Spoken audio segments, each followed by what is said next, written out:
এই উম্মত তো এক নেকি দিয়া জান্নাতে যাবে। কয় নেকি দিয়া? একটা নেকি দিয়া জান্নাতে যাবে এই উম্মত। অন্য উম্মতের কথা জানি না আমি, এই উম্মত এক নেকি দিয়া জান্নাতে যাবে। নবীর একটা আদর্শের কারণে জান্নাতে যাবে। সিরত মানি আদর্শ, আর এটা আমরা কদমে কদমে মুহতাজ।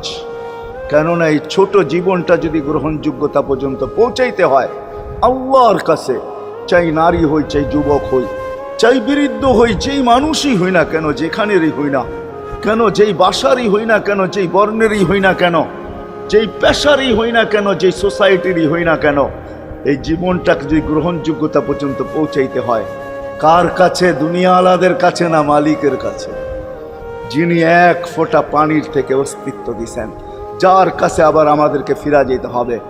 পালানের কোনো সুযোগ নাই। এই জন্যই কোরআন আমাদেরকে বোঝায় আইনাল মাফার। আল্লাহ